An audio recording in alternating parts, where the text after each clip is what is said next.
Nakatakas ang Senado sa judgment ng mga tao na sila ang pumatay sa impeachment. Kasi ang tinutuloy nila Supreme Court.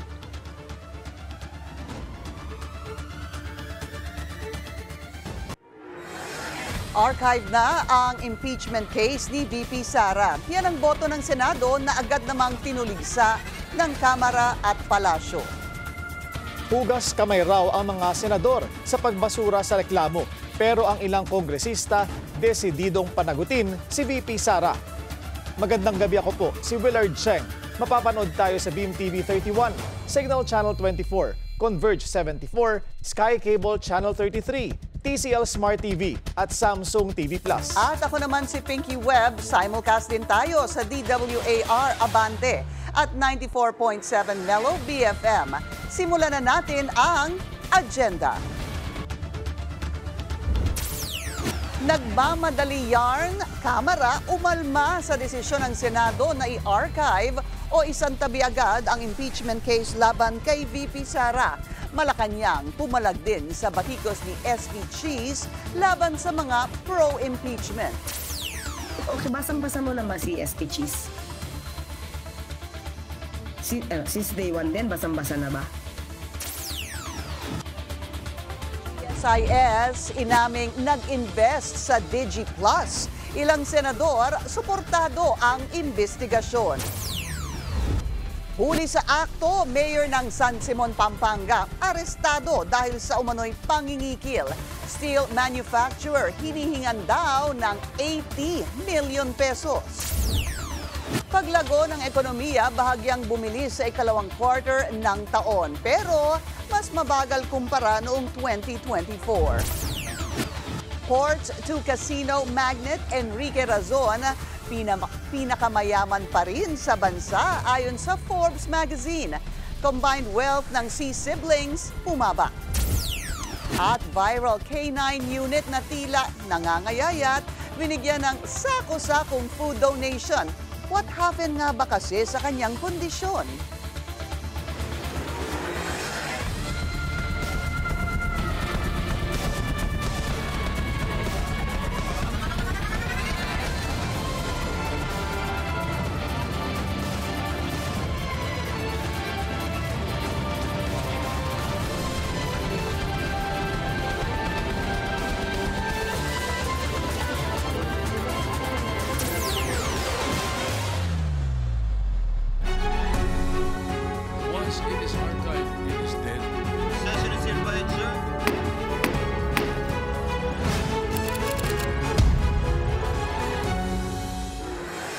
Patay na ang impeachment ni VP Sara, pero buhay pang bangayan ng Senado at Kamara.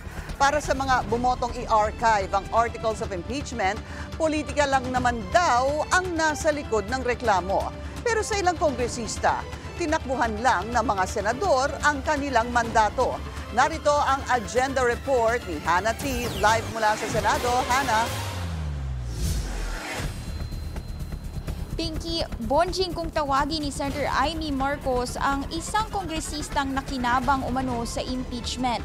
Isa yan sa mga matitindi niyang binitawang salita ng bumoto ng resounding yes kahapon sa pag-archive sa impeachment complaint laban kay Vice President Sara Duterte. Yes, Mr. President. Patay na ang impeachment case ni Vice President Sara Duterte. Sa botong 1941, opisyal nang inarchive ng Senado ang impeachment complaint bilang adherence sa Supreme Court ruling na unconstitutional ito. Isa sa mga pumabor ang presidential sister na si Senator Amy Marcos. Bukod sa kanyang resounding yes, binatikos pa niya ang House of Representatives. Bakit naman ngayon ay naging tagabantay na lamang sila ng humihiyaw na dambuhalang sanggol? Ginawa ng bonjing na armas ang impeachment. Hindi pinangalanan ng senadora kung sino ito, pero sinundan niya ng matinding pasaring sa Kamara. Ano kaya kung yung speaker nyo na lang ang paltan nyo? Kaya nyo yan? Cheap political trick ang tawag ni House Deputy Majority Leader Zia Alonto Adyong dito.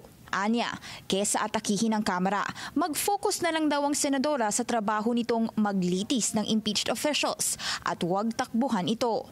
Sabi naman ni House Senior Deputy Speaker J.J. Suarez, walang sino man ang pwedeng magdikta sa kanila kung sino ang dapat mamuno sa Kongreso. Pero paliwanag ng senadora, nararapat lang daw na i-mention niya sa explanation of vote ang issue sa Kamara kahapon. Politika naman talaga at ambisyon ng isang dambuhalang sanggol. So hindi lihis sa usapin ang sinabi ko. May chismis umano siyang natanggap na may ilang kongresistang tutol sa liderato ni House Speaker Martin Romualdez na na-re-elect ng buksan ng 20th Congress nitong Hulyo. Maraming abangers, di ba? Sino ba nagsabi nun? Maraming nag-iintay. Pero hindi dumating. Ang bas-bas, yun ang problema. Ang tanging botong inaantay ay yung boto ng Malacanang. Nang tanungin kung gano'n na ba kalalim ang hidwaan sa pagitan ng magpinsang Marcos at Romualdez, sagot ni Senator Amy. Wala namang personal dito, wala namang family feud, kanino man, kung si Bongbong man, si Lisa man, si Speaker, pati si Toby, walang family feud. Ang issue talaga politika at prinsipyo na maraming naghihirap sa ating taong bayan. Pagdating sa impeachment, kumpiyansa ang senadora na malabo nang magbago ang isip ng SC, kaya dapat lang ang archival ng mga reklamo. Ibig sabihin, pinatay ito dahil nga immediately executory ang desisyon ng Korte Suprema. Mas maganda raw yan sa hinaing motion to table ni Senate Minority Leader Tito Soto para hindi magkaroon ng constitutional crisis. Patay na pwedeng buhayin. So kung tinable, buhay yon na pwedeng patayin. Bumuhos ang disappointment sa oposisyon matapos ang naging pagboto. It is our institution which, in the words of colleagues, killed the articles of impeachment. Hindi po dapat mahirap at teknikal ang impeachment. Wala sa hanay ng mga senador na bumoto ng no ang nagsasabi na hindi dapat respetuhin ang pasya ng Korte Suprema. Hintayin lang ang final decision. Sa gitna ng botohan ng mga senador kagabi, spotted ang silent protest na thumbs down ng 12 progressive individuals na ito sa loob ng session hall. Ang isa sa kanila, apo ni dating Pangulong Cory Aquino at pamangkin ni dating Senador Noynoy Aquino, si Kiko Aquino D. Na-trigger ang OSAA o Office of the Sergeant at Arms para i-escort sila palabas ng venue. Pero nang makarating sa gate, hinarang sila sang-ayon sa utos ni Senate President Pro Tempore Jinggoy Estrada na hingiin ang kanilang mga pangalan. Paglabas namin, sinundan kami ng mga security hanggang sa CR, hanggang sa hagdanan at sabi niya hindi daw kami palalabasin, tahimik ang aming protesta. Pero sinaraduhan na nila ang exit gate at hanggang gate ngayon. Pero walang kumakausap sa amin. Basta ang malinaw daw, hindi daw kami palalabasin. Intimidation at harassment ang tawag ng Impeach Now Coalition dito. Komento ni Senadora Amy, kailangang ilugar ang ganitong pagpoprotesta. Ma'am, sinasabi pero wag sanang umasta ng ganon sa Senado. Hindi maganda, no? Dapat irespeto. So, kahit papaano, di ba? Sabi ng Impeach Now Coalition, mas paiigtingin nila ang mga susunod na protesta dahil inabandona na ng Senado ang constitutional mandate nito to try and decide on the impeachment case. Pinky, dahil archived na nga ang impeachment case at sakaling magkaroon ng reversal sa desisyon ng SC, isang motion ang kailangan to bring it back o restore it. Kailangan yan muli pagbotohan ng mga senador, pero para kay Senadora Amy Marcos, malabo nang mangyari ito. Pinky. Maraming salamat sa iyo, Hannah T. Nag-uulat ang live mula sa Senado. Matapang ang banat ng Malacanang laban sa Senado matapos nitong i-archive ang impeachment ni VP Sara. Ang detalye sa agenda report ni Ivy Reyes. in protecting that principle of legal Sa equality. sesyon kahapon, mainit ang pahayag ni SP Cheese Escudero. Tanong niya, talaga bang accountability ang nais ng mga pabor sa impeachment o anti-Duterte lang talaga sila? Ang sagot ni Yusek Castro, Okay, basang-basa mo naman si SP Cheese. Since day one din, basang-basa na ba? Hugas ka man. bilang isa ring abogado, ito ang pananaw ni Palace Press Officer Claire Castro sa pag-archive ng Senate sa impeachment articles laban kay Vice President Sara Duterte. Tingin ko lang, itong mga senador na to, feeling ko lang to ha, gusto talaga nilang i-dismiss, pero nagtatago ngayon sila sa decision ng Supreme Court. Nakatakas ang Senado sa judgment ng mga tao na sila ang pumatay sa impeachment. Kasi ang tinuturo nila Supreme Court.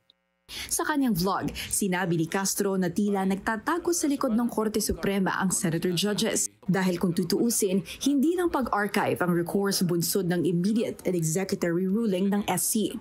You can also show respect by not making any action, saying na let's wait for the decision, final decision of the Supreme Court. And then kapag naging final na ito at sinabi talaga no jurisdiction, then you cannot do anything but to abide by the law or to abide by the proceedings or decision of the Supreme Court. Yun lang. Ba't kailangan i-archive? Giit din ni Castro, hindi dahil archive na ay patay na ang impeachment. Isinantabi lang daw ito. Yun nga lang, hawak pa rin ng mayorya ang desisyon kung bubuhayin pa ito.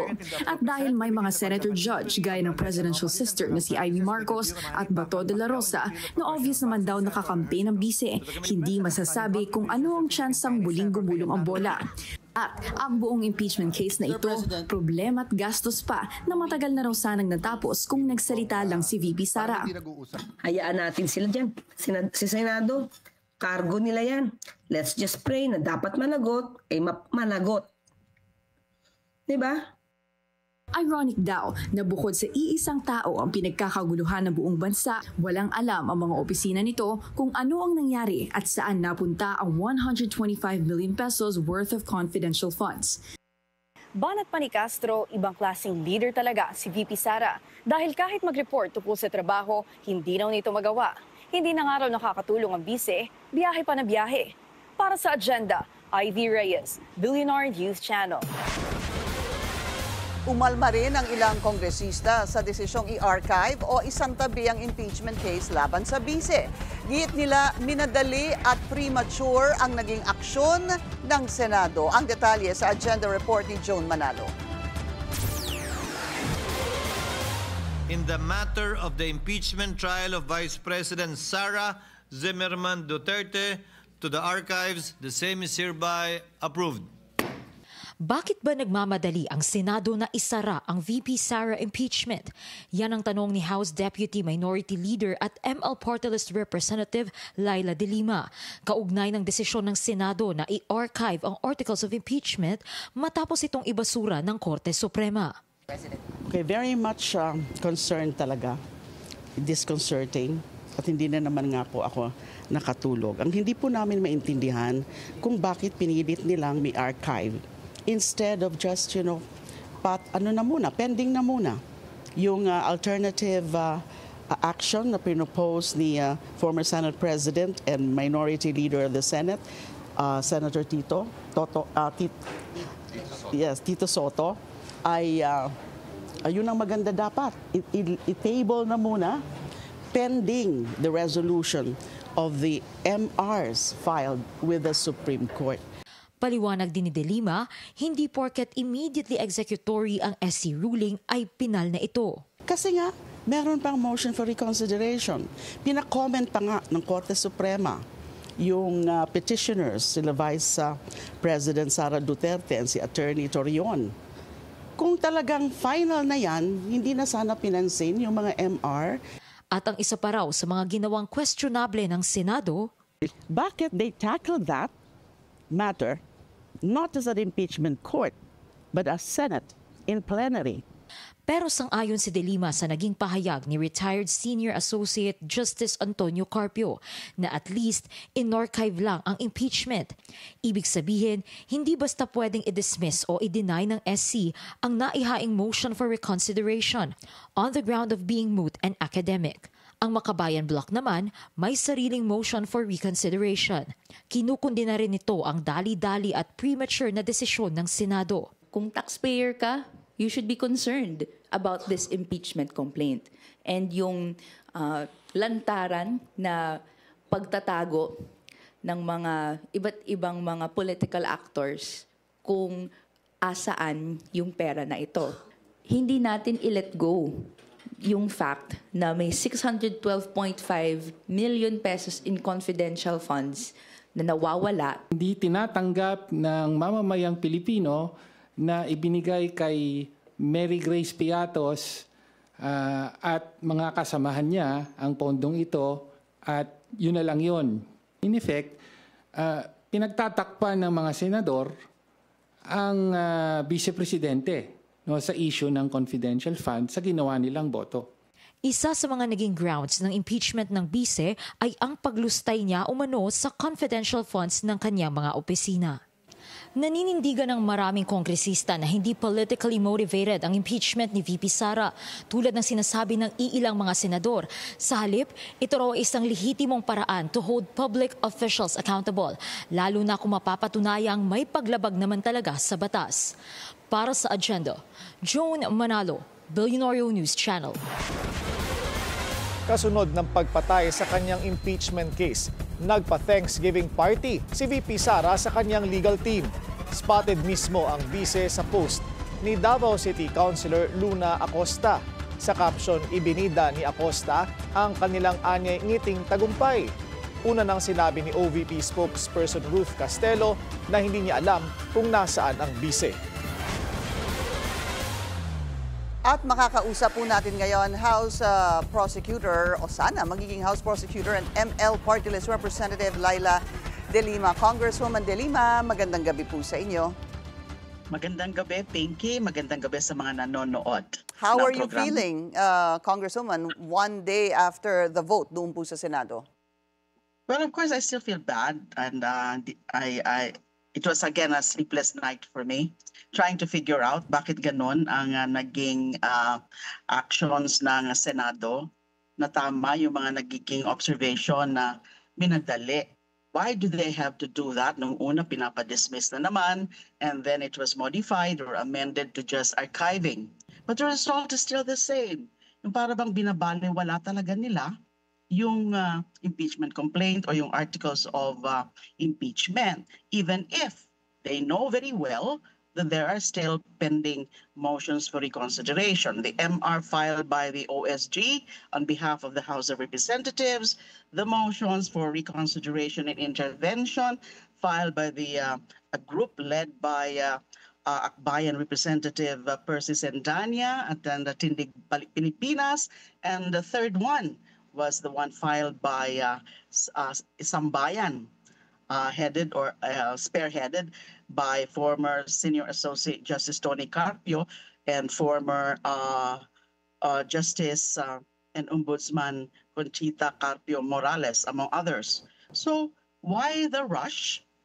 Now it's still very much part of the process, the judicial process before the Supreme Court, notwithstanding na meron nakalagay doon sa dispositive portion na immediately executory, but it doesn't mean final na close na for any plea for reconsideration. Meron ho kayong sinabi sa isang interview kahapon ata yon, Congresswoman, na tila nagtataka kayo hinggil dito sa pagboto ng Senado bilang mga senador at hindi sa ilalim ng tinatawag na impeachment court. Kindly expound. Okay. Kasi yung articles of impeachment, tinransmit sa Senado, which in turn convened as an impeachment court sometime in June 10, and then June 10 nga yung action nila na i-remand muna sa House of Representatives yung articles of impeachment. So, their authority to act on any matter, on any pleading, on impeachment, pertaining to impeachment, wouldn't necessarily pertain to there being an impeachment court.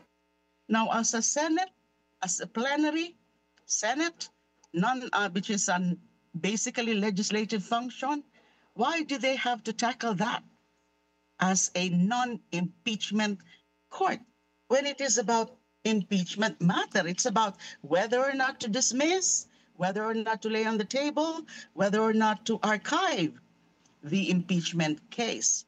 It's about the impeachment. Ano ho ang dapat And na therefore, naging proseso? ultra vires, parang ultra vires.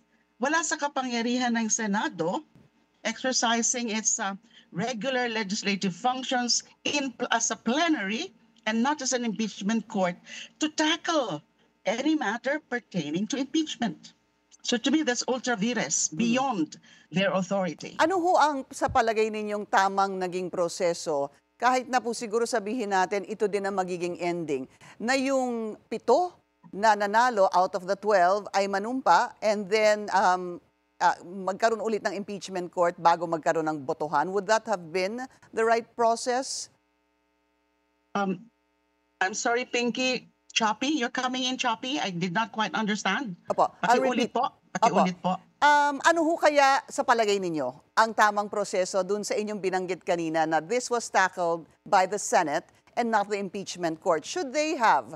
Dapat ho bang nanumpa muna yung 7 doon sa 12 nanalo bilang senator judges and then convene as an impeachment court bago po nila itakel o bumoto hinggil dito sa naging desisyon ng Korte Suprema? Sa tingin ko po. Kasi that's an impeachment court. Senate is an impeachment court. And since may mga bagong miyembro, so pinasumpa muna nila. Pero ang nagiging excuse kasi nila is that the Supreme Court said that the impeachment court, Senate as an impeachment court, did not acquire jurisdiction. But then again, hindi pa final yung ruling na yan. So the status is that yung Senate is still an impeachment court. When talking about impeachment matters, kasama na dyan yung pagbabasura, pag-archive, pagsususpend, o anuman tungkol sa impeachment. Congresswoman, what are the chances you think na mabuhay pa itong archived impeachment complaint? Well, marami nga nagsasabi na wala ng pag-asa. Suntok sa buwan na. Especially so na it's unanimous. Pero kami po na for impeachment, pinaglalaban talaga namin yung bagay na ito, yung issue na to na napakahalaga, ay hindi po kami nawawalan ng pag-asa na the Supreme Court, if only they would really consider, study very well, evaluate the merits of the arguments, strong, valid, and convincing arguments raised in those motions for reconsideration, especially the one filed with the Office of the Solicitor General, siguro naman maiisipan nila na pwede pa nilang i-reconsider kasi may mga mali nga, lalo na sa mga facts. So tama si Senator Kiko Pangilinan, kung mali ang pagkakaintindi mo sa mga facts, di mali rin yung mga magiging ruling mo pagdating sa batas, yung sa merits. Kasi mali nga yung basehan. So if they realize that, if they accept yung mga miyembro ng Supreme Court, either unanimous or majority of them, ma-realize nila, matanggap nila na nagkamali sila doon sa mga crucial facts, then may pag-asa talaga na i-reverse nila ang sarili nila. Otherwise, ano na yung magiging basehan nung pinaka-ruling nila sa substantive issues, sa legal and constitutional issues? Ilan po doon sa naging mga pahayag ng mga nagbigay ng kanilang paliwanag sa kanilang pagboto ay sinasabi nga nagsalita na ang Korte Suprema. Meron pa bang Supremer Court or more supreme than the Supreme Court? Kaya't a common theme was that kailangan sundin dahil nagsalita na po ang Korte Suprema. What do you say to that? Of course we know, and as a lawyer, I'm very well aware of the fact na ang Supreme Court natin is the final arbiter of controversies. Now, kaya lang, yung pakikialam mismo na nasobrahan ng pakikialam ng Supreme Court ay questionable na yun eh. Ang palagi ko pong sinasabi, pagdating sa impeachment, kasi malinaw ang Constitution na ang sole initiator is the House of Representatives at ang sole trier and judge ng impeachment, ng innocence or guilt of the respondent ay yung Senado. Klaro yan sa Constitution. Hindi ko sinasabi na never na makialam ang Supreme Court. Yes, pwede makialam ang Supreme Court, but only in clear cases of violation of the Constitution na talagang malinaw yung pagva-violate ng Constitution and there is a manifest grave abuse of discretion. I humbly submit na wala namang ganun dito sa kaso na to. The House, when it initiated based on the existing provision of the Constitution and the existing rules of the House on impeachment, ay walang maling ginawa, walang violation ginawa. So paano mo masasabi na merong manifest grave abuse of discretion? So hindi dapat nakialam yung Supreme Court. At kung nakialam man, ay nasobrahan dahil nga anong ginawa? Renedefine, minodify, o minodify yung mga rules. And lalo na yung pagdagdag ng requirements na wala naman sa Constitution. And I'm referring dun sa pagdagdag, dun sa the seven kapag yung conditions. Third mode. Pagdagdag po nila ng seven conditions. Yung one-third adopted by one-third of the members of the House, kailangan pa daw bigyan muna ng kopya yung respondent at even yung mga evidence, kailangan daw ipakita rin sa kanya at ipasagot. Magiging mahirap na masyado in the future kung hindi yan ma-reverse yung pag-impeach. Kasi bakit sa level pa lang ng plenary ng House ay pasasagutin mo na siya? Kaya nga may korte, which is the Supreme Court. Nandyan na ang pagsagot niya. And in fact, nagsimula na yan. Pinasagot na yan ng Senado as an impeachment court nung pag-file ng verified answer, although ad cautelam on the part of respondent VP Sara. Alright. So, mali yung nagdagdag ng requirements. Maraming salamat po sa inyong oras. ML Party List Representative Laila De Lima. Thank you too, Pinky. Good evening. Lumakas pa ang panawagan na imbestigahan ang pag-invest ng GSIS sa online gambling platform DigiPlus. Ang pinagbilhan daw kasi ng shares, isang kongresista. Narito ang agenda report ni Dexter Ganibe ng Abante. Ano pa yung DigiPlus? Tuloy-tuloy pa rin eh. Nakaka-nervyos, andyan pa rin yung... Nababahala na si Senador Amy Marcos sa patuloy pa ring investment sa pera ng mga manggagawa ng gobyerno mula sa GSIS sa paluging online gambling sa DigiPlus Interactive Corporation. July 31 nang ihain ng Senadora ang Senate Resolution No. 39 para maimbestigahan ang pagsusugal ng GSIS sa pera ng mga taga-gobyerno sa DigiPlus. Nakasaad sa resolusyon na sa pagitan ng June 13 hanggang June 16, bumili umano ang GSIS ng shares sa DigiPlus na nagkakahalaga ng higit sa 1 bilyong piso gamit ang GSIS contribution ng mga empleyado ng gobyerno. Binilian niya ito ng GSIS sa halagang 65 pesos and 30 centavos bawat share noong June. Pero bumagsakan niya sa 13.68 pesos ang pinakamababang halaga noong July. Ang liwaliwanag ng GSIS charter na kinakailangan yung sobrang konserbatibo, yung nagbibigay ng dividendo, yung may track record, tapos may approval pa ng board. Ang dami-daming proseso. Paano nakalusot to? Parang may mali siya kasi chinachap-chap pa yung investment para hindi na kailangan na dumaan sa kung ano-ano.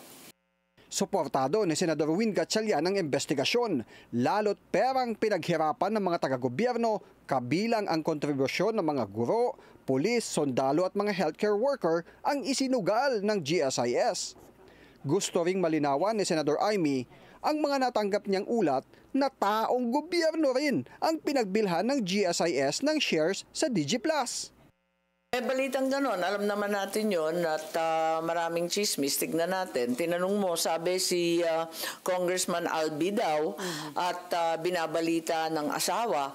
Batay sa regulatory disclosures, abot sa higit 19.2 million shares ni Congressman Albi Benitez ang kanyang ini-offload sa DG Plus noong June 13 at June 16, 2025 at nagkakahalaga ito ng hanggang sa 63 pesos bawat share. Sa kaparehong petsang yan, bumili ng shares ang GSIS batay sa resolusyon ni Senator Amy. Sa isang pahayag, inamin ng GSIS ang pag-i-invest sa DG Plus. Pero tiniyak nito sa GSIS members na nananatiling malakas at secured ang pera ng mga taga-gobyerno at tumaas pa ng 31% ang net operating income ng higit 1.88 trillion pesos na assets ng ahensya ikumpara noong nakaraang taon. Siniguro din ng GSIS na bukas sila sa anumang investigasyong isasagawa kaugnay ng investment nito sa DG Plus. July 11 nang patawan ng Ombudsman ng preventive suspension si GSIS President and General Manager Jose Arnolfo Veloso at 6 na iba pang matataas na opisyal dahil naman sa pinasok na 1.45 billion pesos na investment sa Alter Energy Holding Corporation. Para sa Agenda, Dexter Ganibe, Abante. Mayor ng San Simon, Pampanga, huli sa aktong pangingikil sa Steel Manufacturing Company. Susunod yan sa Agenda.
Traffic check muna tayo ngayong Webes sa Boni MRT Station. Magbaon ulit ng konting pasensya dahil mabagal ang daloy ng mga sasakyan sa northbound lane.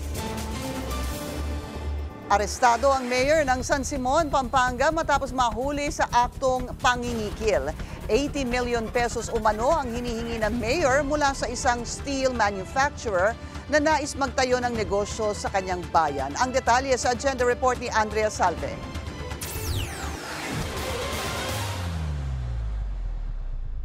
Hindi na nakaimik at napatitig na lang sa mga operatiba ng NBI si San Simon, Pampanga Mayor JP Punsalan sa kalagitnaan niya ng entrapment operation laban sa kanya sa isang restaurant sa Clark Freeport Zone noong Martes. Inireklamo siya ng steel manufacturer sa San Simon dahil sa pangingikil umano ng milyon-milyon kapalit ng isang local government resolution na pabor sa korporasyon. 80 million pesos ang hinihingi umano ni Punsalan pero pumayag daw itong himay-himay na ibigay ang pera. Ang hindi niya alam, marked money pala ang perang nasa mesa. Ang complainant pumayag pero ang laki ng hinihingi, 80 million.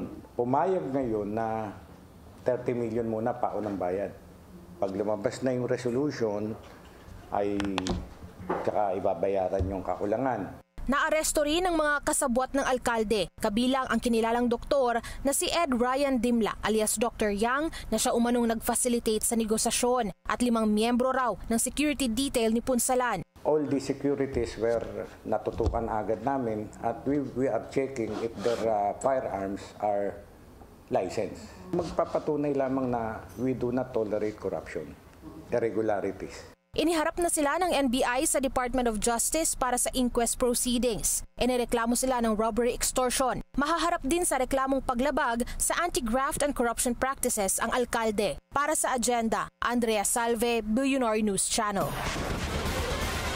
Jungle, kung pabirong tawagin ng ilan ang pag-commute sa Metro Manila. At sa bawat biyahe sa tren, hindi rin daw pumapalya ang mga aberya. Paano nga ba ito susolusyonan ng DOTR? Alamin natin sa agenda report ni Kian Querol. Abala sa Metro commuters ang tila napapadalas na aberya sa LRT Line 2. Malaki raw ang epekto nito sa pagbudget ng oras ng mga estudyanteng tulad ni Lime Gomez. Kapag umaga po, tas may pasok, nahihirapan po kaming yung mga estudyante na magpa-load po sa beep card kahit sabihin po natin may beep card na mas mabilis na. Since kulang po yung mga machine, tas minsan po, coins lang yung tinatanggap. Ang mangyayari po, hahanap ka pa po ng vending machine na tatanggap ng paper money o kaya kung coins lang po yung meron ka, tatanggap ng coins kasi minsan po hindi po din tinatanggap. Anya, kahit may 50% discount ang mga estudyante, umaabot naman ng pila hanggang sa mga hagdanan. Mas malala pa raw ito tuwing rush hour. Ganito rin ang daily grind ni Jason. Pagkapunuan, mahirap eh. Mahirap po yung singitan, ganyan. Sa LRT, lang, yung pila lang ng pagkuha ng ticket, yun lang po yung katagal. Gano'ng katagal yan? Siguro mga 20 o 30, depende po sa dami ng tao depende sa araw Bukod dito, problema rin daw ang kulang na beep cards, mga sirang vending machine, pati ang mahabang pila sa senior at PWD discount lane. At minsan, kahit accommodated na sa platform, umaabot naman daw ng lagpas 10 minuto ang pila para sa ticket. Pero okay lang daw ito para kay Jojo. Well accommodated naman ang mga senior at PWD. So kahit nasa dulo ka ng pila, pinapapunta ka na nila sa harap kagad. The most is 15 minutes. Muling umusbong ang usapin sa mga aberya dahil sa Facebook post ni former senatorial aspirant Heidi Mendoza mula sa kanyang personal experience. Sagot ni Transportation Chief Vince Dizon, may mga inilatag na silang solusyon sa mga problema. Magbubukas na raw ang mga railway ng iba't ibang option sa pagbabayad, tulad ng ibang card payment collecting system, bukod sa existing na beep card o single journey ticket. Nang tamaan ng kidlat ang LRT2 Antipolo Station, mabilis rumisponde ang LRTA at nagpadala ng mga shuttle van para sa mga apektado. Bali kahapon sumakay po kami, bali na may diferensya daw po yung LRT. Bali naging lang rekto hanggang Cubao. Tapos pagdating sa Cubao kami pinababa. Hindi naman natin makokontrol yun dahil natural calamity yun. Yung pagkidlat na yan, hindi naman natin masasabi na kikidlat ngayon, parang gano'n, di ba? Pero yung mga response naman sa mga ganyan, always ready naman sila Dahil nabawasan ng doble ang budget ng DOTR mula 180 billion pesos noong 2024 at naging 87 billion lamang ngayong taon, ipaglalaban daw ni Dizon na tumaas ang budget ng ahensya para sa 2026 para mas mapaganda pa ang serbisyo ng mga tren. Para sa agenda, Kian Querol, Billionaire News Channel. Aayusin din ng DOTR ang 4 na stations ng EDSA Busway. Ito ay ang Monumento, Bagong Barrio, North Avenue at Guadalupe stations na gagawing mas moderno. Sa kanilang pag-ikot sa EDSA Busway kanina, sinabi ni Transportation Chief Vince Dizon at Budget Secretary Mena Pangandaman na makakaasa ang mga commuter ng mga bagong footbridge, dagdag na bus at mas magandang pasilidad para sa mga seniors at PWD.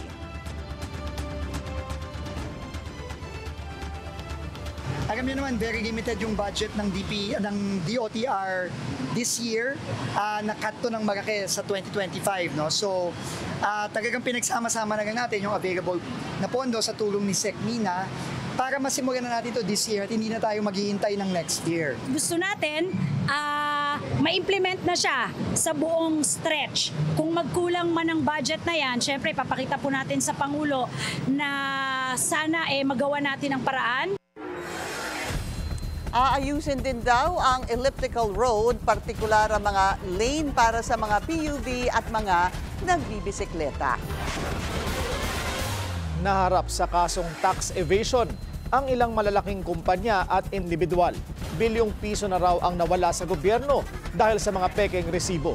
Narito ang agenda report ni Ivy Reyes. Kinasuhan ngayong araw ng Bureau of Internal Revenue ang 23 companies, 56 corporate officers at 17 public accountants dahil sa mahigit 1.4 billion pesos worth of tax deficiency. Hindi nagbigay ng pangalan ng BIR pero sinigurado nito na malalaking korporasyon ang involved dito. Ilan sa mga industriyang kasali sa tax evasion case na ito ay mula sa manufacturing, construction, food, electronics, entertainment, marketing at retail. Binigyang tsansa raw ng BIR ang mga nasasakdal pero hindi talaga makapagbigay ng resibo ang mga ito. Specifically, wala namang operations yung mga korporasyon na ito kundi magbenta lamang ng resibo. Walang serbisyong ino-offer, walang produktong binebenta, kundi yung resibo lamang mismo talaga. Nag-establish ng corporation, nire-register sa SEC, nire-register lahat to make it appear that these corporations are legitimate. Pero sa totoo, walang operasyon nito. Nasa 20 years na raw ang mga ghost operations na mga ito pero ngayon lang daw nakapaghain ng kaso ang BIR. Nahirapan daw kasi silang sundan ang mga gawa-gawang pangalan at addresses na nakaregister sa Securities and Exchange Commission. Hundreds of billions na raw ang kabuuang amount na nawala sa gobyerno dahil sa paggamit ng ganitong modus. Again, this is pursuant to our program na run after fake transactions dahil malaki ang nawawalang revenue sa ating gobyerno sa mga nandaraya ng buwis sa pamamagitan ng paggamit ng mga ghost receipts. Ang hinahabol natin not just yung mga sellers or yung mga sindikatong gumagawa ng mga resibo na ito kundi yung mga yung mga buyers dahil sila ultimately ang gumagamit nito para ipangdagdag sa expenses nila at panglagay sa input VAT na siya namang nakakapagbawas ng mga kailangan nilang bayarang buwis. Samantala, ongoing na rin ang investigasyon laban sa mga content creator at online seller na hindi nagde-declare ng kanilang taxes. Ayon kay Lumagi, iginigiit daw ng mga influencer na wala silang kinikita online pero iba raw ang napapatunayan ng kanilang third-party sources. Well, unang-una, nagugulat sila kasi minsan sasabihin nila wala silang kinikita. Pero sa totoo lang, nakukuha namin yung mga information na yan. Chine-check din namin yan kung magkano ang nireport yung income sa amin at kung magkano yung tax na binayaran. Kadalasan dun sa mga content creators, wala man lang revenues na nire-report. Sang-ayon ng BIR na panahon na para itaas ang parusa sa mga tax evader. Sa ngayon, pwedeng makulong ang isang tax evader ng hanggang 15 taon. Para sa agenda, Ivy Reyes, Billionaire News Channel. Apaw pa rin ang emergency room ng PGH at hindi na ito tatanggap ng pasyente kung hindi naman malubha ang kalagayan. Isa sa mga itinuturong dahilan ng overcapacity ang ika-4 na SONA ni PBBM. Ang detalye sa agenda report ni Pierre Pastor. Isa sa pinakamalalaking emergency room ang nasa Philippine General Hospital. Pero naka-code triage sila ngayon at uunahin muna ang mga kritikal ang kalagayan. Ang kapasidad kasi ng ER ng PGH ay 70 to 75 patients lang dapat. Pero normal na sa kanilang daily operation ang 100 to 150 patients. Laging 200% over capacity dahil sa daming dumudulog para magpagamot. Pero nitong nakaraang linggo, umabot ito ng 400%. Nagkaroon ng surge na umaabot sa 300 patients kada araw.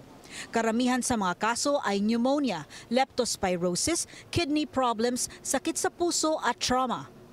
Minsan makakita ka na niresuscitate nasa sahig. No? Parang hindi na yan makatao. Yes, Doc. Napakahirap para sa ating mga pasyente sa loob na emergency room at pati na rin sa mga doktor at nurses kasi masyadong maraming pasyente. Pangalawa, yung oxygen ports namin, not enough. Maraming pasyente nga kailangan ng oxygen. Ayon kay PGH spokesperson Dr. Jonas Del Rosario, expected ang dagsa ng mga pasyente dahil sa sunod-sunod na bagyo at habagat nitong nagdaang mga linggo. Pero posibleng isa rin daw sa dahilan ay ang bahagi ng speech ng Pangulo sa kanyang ika-4 na SONA. I'm sure na narinig nyo naman sa mga public hospital, no balance billing. Yes. So, siyempre, I guess ang reaction ng mga tao, okay, din sa mga pampublikong ospital, libre. At ang PGH ay isa sa pinakamalaking government hospital, although hindi naman kami officially a DOH hospital. Pero kami ay no balance billing naman kami for all our charity patients. So, I think nakadagdag yon sa dami ng mga pasyenteng nagpunta. Maraming pasyente rin daw ang galing sa mga private hospital na kinakapos na sa pangtusto sa pagpapagamot. Nagpasalamat si Dr. Del Rosario sa aksyon ng DOH na buksan ang mga ospital nito para saluhin ang spillover patients ng PGH. Pero punuan na rin daw ang mga ito. Mahirap din daw ang paglilipat ng pasyente lalo kung komplikado ang kondisyon at kung nakapagsagawa na ng assessment at paunang lunas sa pasyente. Bukod pa sa karapatan din ng bawat pasyente na mamili kung saan niya gustong magamot. Kaya't nagkaroon ng ER emergency meeting sa PGH para tugunan ang problema. Mga departments, tinignan nila yung kanya-kanilang mga ward, nagdagdag sila ng kama, pati stretcher, no, para lang maipasok yung mailipat na yung mga ibang pasyente sa ER, makapasok sa ward at mabawasan yung taong nasa emergency room.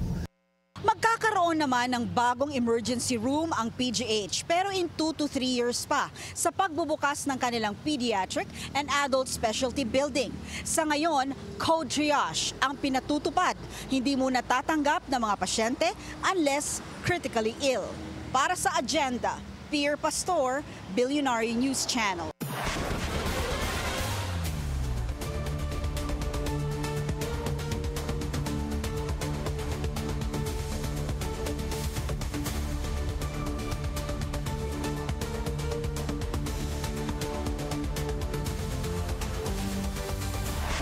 Lumago ang ekonomiya ng bansa sa 5.5% sa second quarter ng 2025, pero mas mabagal pa rin ito kumpara noong 2024. Yan ang Agenda Report ni Sujin Kim. Lumago ang Gross Domestic Product o GDP ng bansa sa 5.5% sa ikalawang quarter ng taon. Bahagyang mas mataas sa 5.5% noong unang quarter, pero talagang mas mabagal kumpara sa 6.5% last year. With this performance, we maintain our place among the fastest growing economies in emerging Asia, behind Vietnam's 8.0% growth, but ahead of China's 5.2% and Indonesia's 5.1%. While our growth is lower than India's projected 6.5% expansion, we're expected to outpace Malaysia's 4.3% and Thailand's 2.4%. Nauna nang ibinaba ng DBCC ang growth targets for the year to 5.5 to 6.5% at ayon kay Secretary Arsenio Balisacan, madali na lang ito. All we need to do to achieve is for the rest of the year is 5.6% to achieve the lower limit of the range of 5.5. So that's already just around the corner. But I think that we'll do better in the second half. Confident that the inflation has gone down quite substantially, and the past reduction in the policy rates. Pero kung hahabulin ang upper end na 6.5%, ayon sa PSA, kailangang lumago ang ekonomiya ng 7.5%. 7.5 is high, but it's not impossible. I think that if we see continuing, for example, improvement in the confidence of our consumers, no, and our domestic investors and the economy, we should see a greater growth, a higher growth in both consumption and investment, no, and in the services. At kasunod ng anunsyo ni US President Donald Trump na magpapataw ang US ng 100% tariff sa semiconductors, agad umalma ang ilang stakeholders. Ayon sa President ng Philippine Semiconductor Industry na si Dan Lachica, devastating ito para sa bansa. Ang sagot ng pamahalaan. If they raise that to 100% and that will include us, then of course that we will be affected. But insofar as it's the effects on the economy, I don't expect that to be adverse. Hinikayat ng DepDev ang pag-diversify ng industriya at pagpapalawak ng merkado sa labas ng US, tulad na lamang daw ng pagpunta ni PBBM sa India para na rin sukatin umano kung mabuting market ang New Delhi para sa mga produktong Pinoy. Para sa agenda, Sujin Kim, Billionaire News Channel. Achievement unlocked para kay ultra-bilyonaryo Enrique Razon. Siya pa rin ang richest Filipino for the second straight year ayon sa Forbes. Ang kanyang net worth tumaas sa $11.5 billion lang naman mula 11.1 billion noong 2024. Malaking ambag sa yaman ni Razon ang 33% gain sa stock price ng ICTSI. Ang ultra-bilyonaryo C family naman ang number 1 sa richest family list. Ito'y kahit pa bumaba ang kanilang combined wealth mula 13 billion to 11.8 billion pesos. Pasok pa rin sa top 10 ang mga pamilya ng Consunji, Ke Azcona, Sobel de Ayala at Tan Caktiong. PBBM nakipagpulong sa mga business leaders sa India. Susunod yan sa agenda.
Traffic check ulit tayo.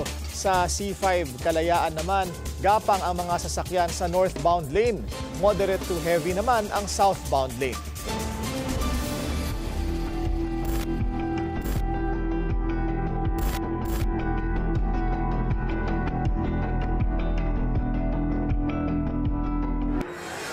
May mga boto na naman na na-recover sa Taal Lake kung saan itinapon umano ang missing sabungeros. Samantala, naipasa na ng whistleblower sa kaso o naipasa na ng whistleblower sa kaso ang kanyang affidavit sa Justice Department. Narito ang agenda report ni Joash Balimban live mula sa Quezon City. Joash, anong latest? Oo, Pinky, tama ka nga dyan. Kinumpirma kanina ng legal counsel ng whistleblower na si Julie Dondon Patidongan na nakapagpasa na sila ng kanilang official affidavit nitong nakaraang Biyernes. Kasama doon sa mga ipinasa ay yung mga affidavits din ng kanyang mga kapatid na sina Eliakim at Jose Patidongan. Matatandaan na spotted si Dondon at ang kanyang kapatid na si Eliakim noong nakaraang Biyernes sa DOJ pero tumanggi sila na magpa-interview. The documents are in. Nakapaghain na ang mga kaanak ng biktima ng kanilang reklamo at nakapaghain na rin ang aming kliyente ng kanilang mga salaysay ng pagtestigo. Sinabi ng kanyang abogado na si Atty. Manuel Ventura na bagamat hinihintay pa nila yung resulta ng evaluation ng Department of Justice patungkol sa isinumiting reklamo at affidavit noong Biyernes, confident siya sa kredibilidad ng kanyang mga kliyente. Isang argumento nila riyan ay yung mismong si Eliakim daw yung naka-witness ng pagpaslang sa at least 10 sabongeros. Ngayon, sinabi ng abogado ni Patidongan na naghihintay na lamang sila na matapos yung evaluation doon sa isinampang reklamo. Ayon kay Atty. Ventura, 10 working days yung nasa batas, so we're expecting na on or before Friday next week, i-issuehan na ng subpoena yung respondents sa reklamong ito. Kinumpirma ng kampo ni Dondon na nasa mahigit 50 yung respondents, kasama na yung mga tinuturong masterminds na si bilyonaryo gambling boss Charlie Atong Ang. Kasama dito, nabasa ko si Mr. Charlie Atong Ang, ang kanyang kapatid na si Mr. William Ang, Mr. Eric De La Rosa, Engineer Celso Salazar, at marami pang mga iba. Ngayong araw, kinumpirma rin ni DOJ Assistant Secretary Mico Clavano na may bagong muling sako na naglalaman ng human remains na natagpuan sa Taal Lake noong Lunes. Patuloy yung proseso ng DNA extraction at cross-matching dito sa mga nare-recover na mga buto. Pati na rin yung paghingi ng tulong sa University of the Philippines Anthropology Department at Forensic Pathology Department sa tulong naman ni Dr. Raquel Fortun. Sa kasalukuyan, wala pa rin nagmamatch na DNA sa mga nakuhang buto at sa DNA samples na ibinigay ng mga pamilya. Pero sinabi muli ng legal counsel ni Patidongan na 34 lamang yung lumutang na kaso ng missing sabongeros. Pero nasa mahigit 100 daw ang nadispatcha sa Taal Lake. At sa ngayon, sabi ng DOJ, nasa 20 pa lang na pamilya yung may naibigay na DNA samples. Pinky, kanina umaga nakapanayam din natin si NAPOLCOM Commissioner Rafael Calinisan at sinabi niya na may at least isang active na police general na kasalukuyan ay iniimbestigahan din. Wala pa tayong information patungkol dito at yung kampo ni Patidongan kanina, tumanggi rin sila na ibigay yung impormasyon na hawak nila patungkol nga dito sa sinasabing involvement ng isang active na general. Pero ayon sa kanyang legal counsel, malapit na raw na mailahad yung mga pangalan ng mga respondents na dadamay dito sa missing sabongeros, oras na maidocket na kaso itong isinampang reklamo noong Biyernes. Pinky. So Joash, for the first time, nagsalita na rin yung legal counsel ni Patidongan. Meron ba siyang sagot doon naman sa legal counsel ni Atong Ang na si Attorney Villarreal na kamakailan lang ay itinuro ang kanyang kliyente bilang ang totoong mastermind? Siyempre, Pinky, sinagot niya yan kanina at sinabi niya na imposible raw na maging mastermind yung kanyang kliyente na si Dondon Patidongan. Bukod pa dyan, ang buwelta niya doon sa kanyang, umaga doon kay Atty. Villarreal, ay ina-affirm niya yung sinabi ng kanyang kliyente na ang tunay raw na mastermind ay si Mr. Charlie Atong Ang. Pinky. Kamusta naman daw si Dondon? Meron ba daw banta sa kanyang buhay mula nang isampa itong affidavit?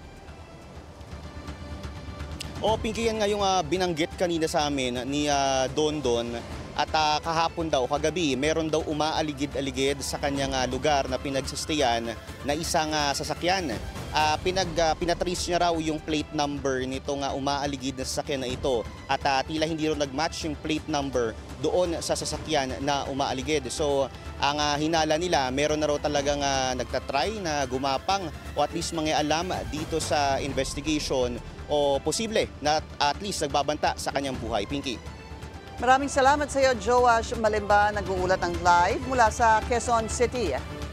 Pinaiimbestigahan na ng Malacanang ang mga umano'y insertion sa 2025 national budget na tinatayang nasa 142.7 billion pesos. Ayon kay Palace Press Officer Claire Castro, banta ito sa maayos na pamamahala at implementasyon ng mga proyekto. Pinuna rin niya ang pagkwestiyon ni SP Chi sa pahayag ni PBBM na i-veto ang mga mungkahing mayroong malalaking pondo. Kahit may kapangyarihan ang Kongreso sa budget, hindi raw sila maaaring umasta na parang ehekutibo. Kabilang ang baluarte ni SP na Sorsogon sa mga tumatanggap umano ng malaking alokasyon na nasa 9.1 billion pesos. Pinangunahan ni PBBM ang isang roundtable discussion kasama ang ilang Pinoy at Indian business leaders. Present ang mga CEO mula sa iba't ibang industriya. Habang nasa New Delhi, nakipagkita rin ang Pangulo sa GMR Group na interesado raw sa Build Better More program ng administrasyon.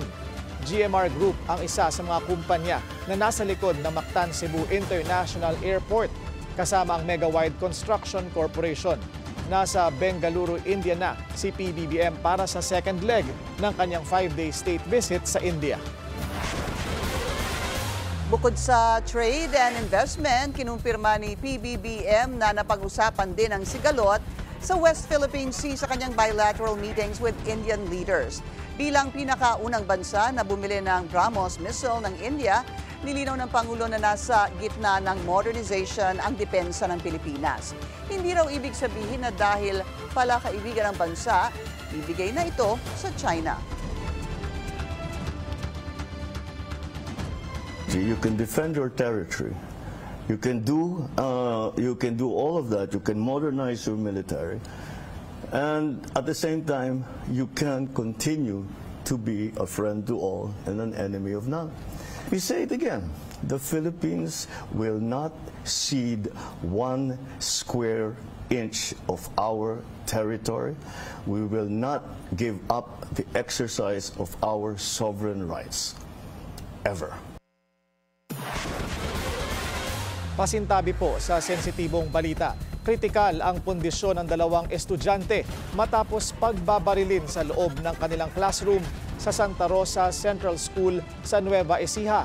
Hindi pa malinaw sa ngayon kung may kaugnayan sa paaralan ang gunman at kung paano siya nakapasok sa campus. Gumugulong na ang investigasyon para matukoy ang motibo sa krimen.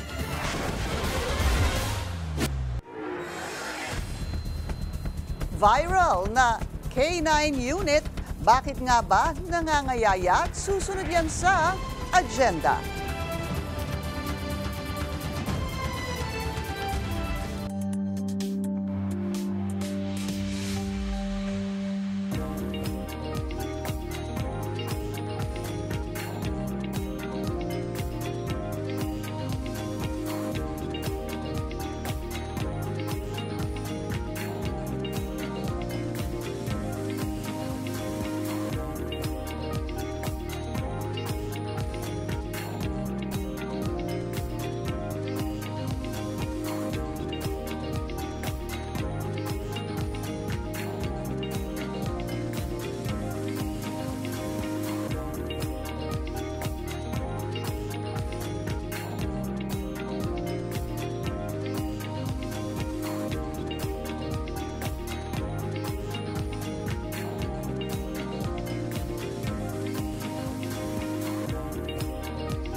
Isa pang traffic check ngayong Thursday rush hour sa EDSA White Plains, moderate to heavy ang daloy ng mga sasakyan sa northbound lane.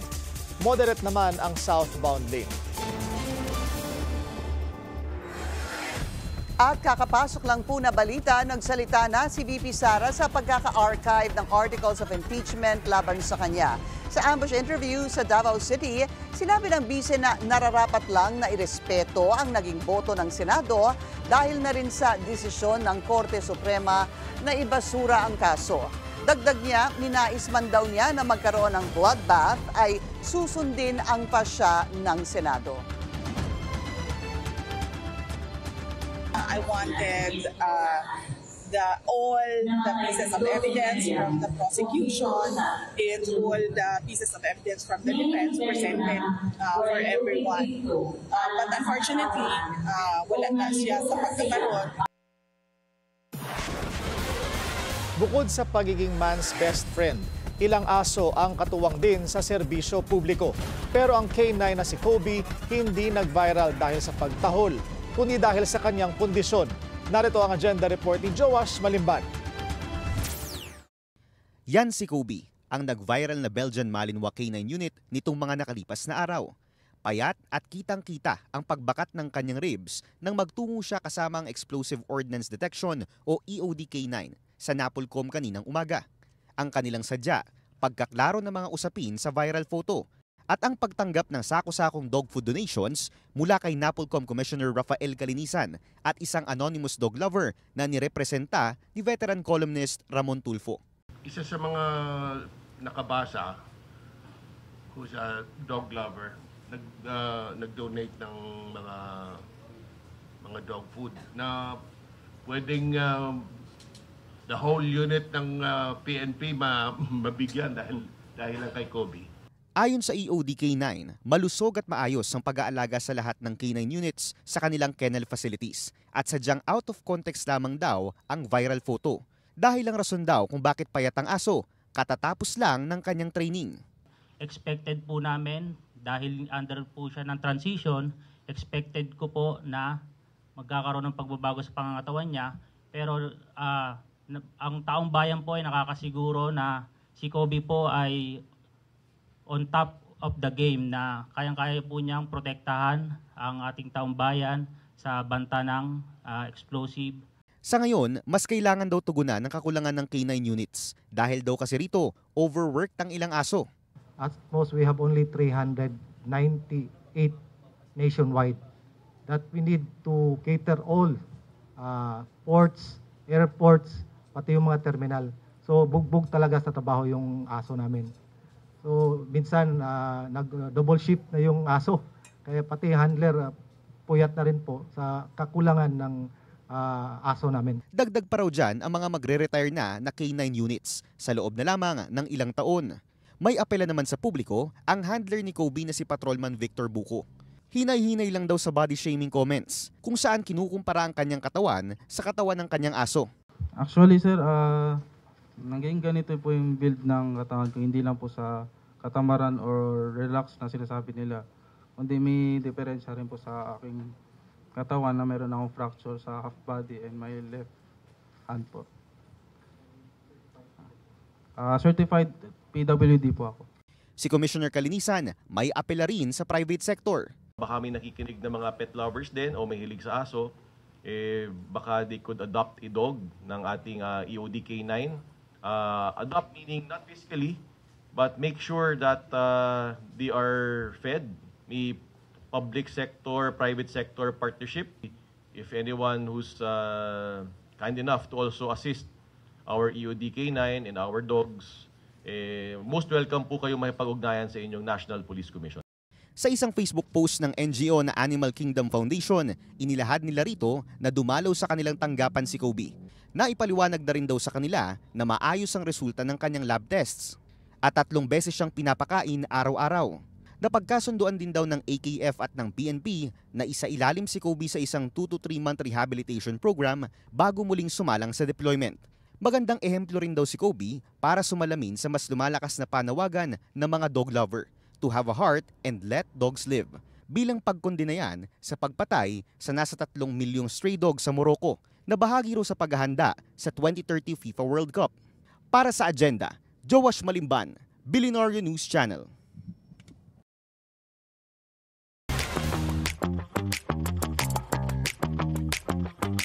Star-studded ang opening ng second branch ng isang stem cell clinic sa bansa.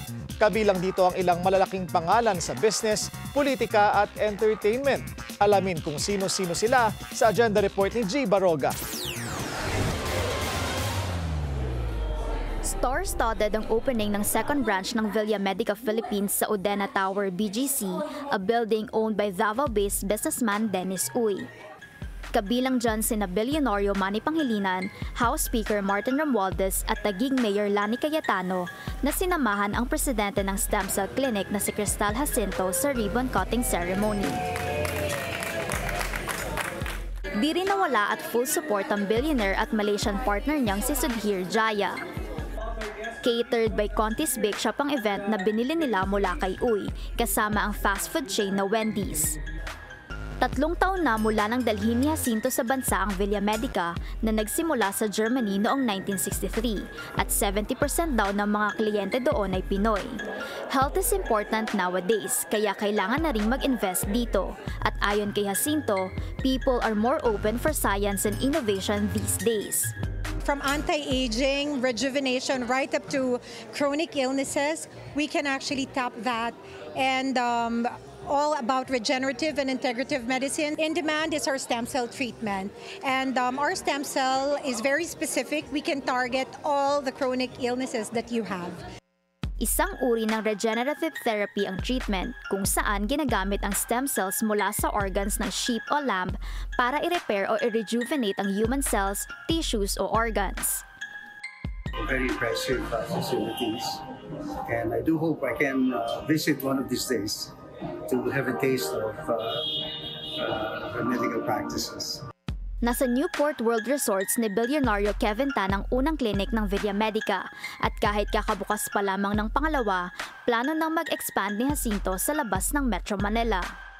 We're planning to start with Visayas area, maybe early next year. We have, lots of clients from Visayas and Mindanao, but maybe we'll be doing some symposium or, mini conferences because we're being invited, in Visayas. So hopefully you'll see us in Visayas and Mindanao area soon. In attendance din sa grand opening sina Dito CME President and CEO Donald Lim, Philippine Airlines' Stanley Nang, ang ka-CEO George Royeca, at GMA Network SVP Annette Gozon na anak ni bilyonaryo Felipe Gozon. Naroon din si Pampanga Representative Dong Gonzales. Sa mundo ng showbiz, present sina former Tacloban City Mayor Cristina Gonzales Romualdez, Cory Quirino, Rufa Gutierrez, John Estrada, Albert Martinez, Richard Yap, Troy Montero at Aubrey Miles. Para sa Agenda, G. Baraga, Billionaire News Channel. Binigyang pagkilala ang ilang Filipino interior designer na mga trendsetter sa industriya. Personal ding nagpakita ng suporta si First Lady Liza Araneta Marcos. Yan ang Agenda Report ng ating kasamang si Monique Tuson.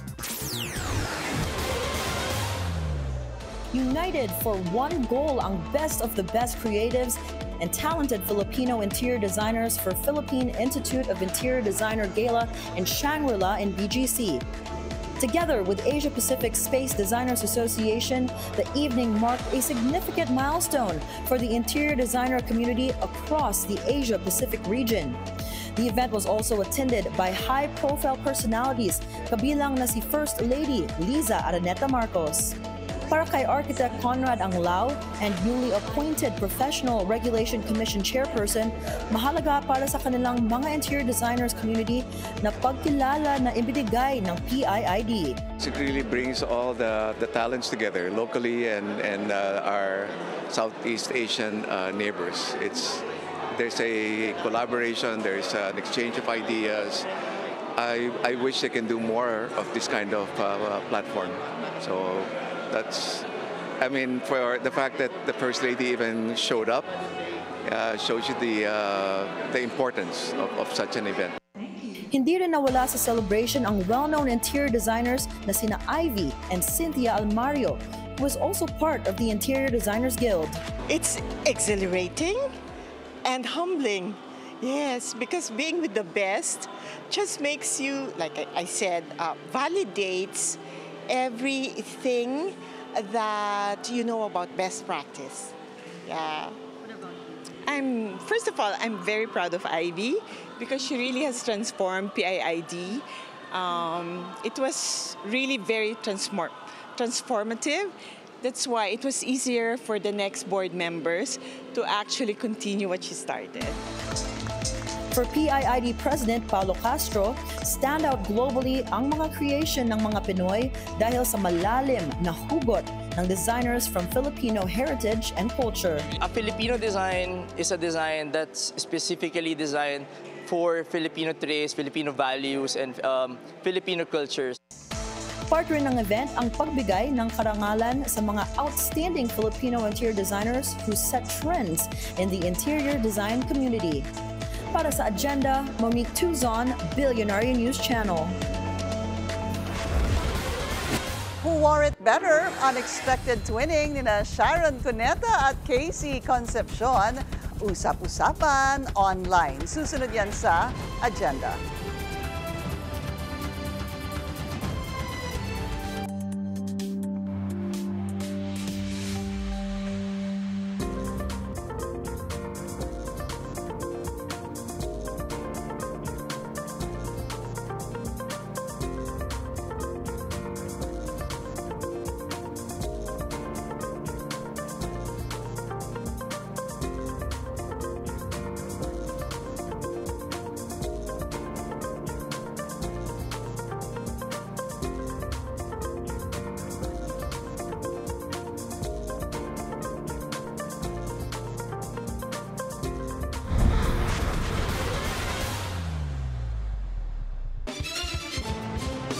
Traffic check ulit tayo sa EDSA Mega Mall. Bumper to bumper ang mga sasakyan sa northbound lane. Moderate to heavy naman ang southbound lane. Saan mang larangan, hindi matatawaran ang husay ng mga Pinoy. Patunay dyan ang kanilang pamamayagpag sa World Beach Sambo Championships. Narito ang agenda report ni Sheila Salaysay. Muling pinatunayan ng Pilipinas ang lakas nito sa larangan ng sambo matapos sumabak sa ika-5 edisyon ng World Beach Sambo Championships sa Singapore. Unang-una sa lahat, gusto kong magpasalamat sa ating buong may kapal at na-bless kami. We are very surprised kasi napaka-lakas at napaka-taas na talaga ng level nitong World Beach Sambo. Nakalimutan ko, World Championship pala ito. So that's why itong mga athlete natin, mapalad tayo at nag-perform sila at hindi tayo nabokya. At least nakakuha tayo ng another 2 bronze medal po. Matapos ang matagumpay na kampanya noong 2024 sa Morocco, mas determinado raw ang koponan ngayong taon na itaas ang bandera ng Pilipinas. Sa Women's Plus 72 kg division, nagtapos si Sydney Sitang Kotyan sa ika-5 pwesto. Nagtala naman ng 5th place finish sa Men's minus 58 kg division si Janry Pamor. Hindi rin nagpahuli ang iba pang mga pambato ng Pilipinas na sina Faiza Janina Asilum at Geneva Consigna na kapwa nakasungkit ng bronze medals sa kani-kanilang mga kategorya. Si Umagel Princess Cortez nagtapos sa ika-7 pwesto sa Women's minus 59 kg habang si Crescente Navarez ay nakapagtala ng isang panalo sa Men's minus 71 kg division. Pero gaano nga ba kalaki at kahirap ang torneyong ito?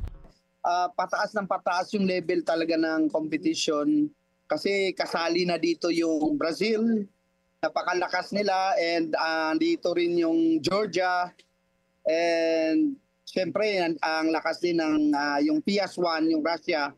And yun, at least nakisabayan tayo. Natuwa naman ako at safe lahat sila, walang nasaktan.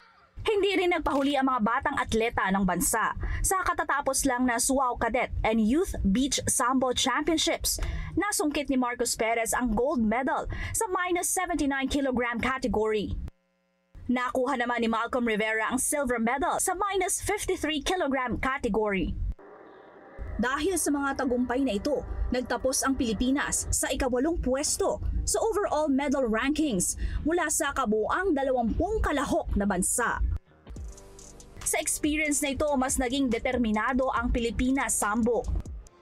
Mas porsigido pa sila sa paghahanda sa Rio 2026 para sa ultimate goal na masungkit ang gold medal.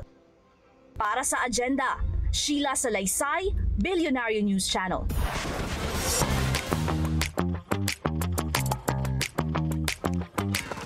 Serving fierce and sultry si Sharon Cuneta sa latest cover ng isang magazine. Tampok sa cover ang 59-year-old megastar in various outfits. Kabilang dito ang one-piece see-through red dress kung saan angat na angat ang kanyang bagong figure. Pero ang ilang social media users hindi napigilang ikumpara si Sharon sa kanyang panganay na si Casey Concepcion na minsan na ring nagsuot ng red gown with the same style. Ang mainit na tanong ng netizens, who wore it better? Kilig much ang feels ng pagbisita sa bansa ni Filipino-Canadian actor Manny Jacinto. dumalaw ang Hollywood heartthrob para sa local premiere ng Disney sequel na Freakier Friday. Narito ang agenda report ng ating kasamahang si Monique Tuzon. He's suave, funny, and yes, he speaks Tagalog too. Maraming salamat po. Thank you for having me, and it's a fun one, so please watch. And again, it's a dream to be here right now, so thank you. Bumisita sa Manila si Filipino-Canadian actor Manny Jacinto, and fans can't get enough of the Hollywood heartthrob. Best known for his role in The Good Place, dumalo si Manny sa Philippine premiere ng Freakier Friday, ang much-awaited sequel sa 2003 beloved body swap comedy starring Lindsay Lohan and Jamie Lee Curtis. Sa bagong film, things get wilder with a multi-generational twist. At si Manny, may key role pa bilang love interest ni Lohan. Before the big night, Manny made sure to say hello to his fans the Filipino way. Sobrang excited to be here. And yeah, this is so much love. It really means the world. Thank you for waiting and for hopefully getting to watch. So thank you. And syempre, kinilig ang lahat nang makita si Manny in real life sa red carpet premiere sa SM Mall of Asia. I was surprised to discover him, and I was really attracted to how he acts. Like, he's so talented. The reach that he has on his past projects is just so amazing. And I'm so excited for him here at the Freakier Friday. Whether on screen or on the red carpet, Manny Jacinto is proof that representation matters and that there's nothing like coming home to your roots. Freakier Friday hits Philippine cinemas this week. Para sa agenda, Monique Tuzon, Billionaire News Channel. Mas magaling pa rin mag-Tagalog si Monique. Ang galing niya mag-Tagalog, ha? Si Manny, yes. Oo, si Manny. Manny, first name basis. BFF kayo? Papanoorin ko yan. Napanood mo na ba yung original? Di pa rin eh. Let's watch that. Pero let's talk about yung issue kay Kobe. Yeah. Magandang na this was brought to light, no? Dahil lang sabi nga ng kanilang mga handlers, isipin mo ilan ng K9s natin? 280 plus? I think he said 390 something, okay, almost 400. Parang ganun. Oo, parang ganun. Almost 400. Yes. Tapos yan ay sa buong Pilipinas. Di ba? Sa airports, nakikita natin sila. Airports, sa mga seaports, bus terminals, ports, sometimes even the malls, right? Overworked. Sabi, nagdo-double shift nga sila.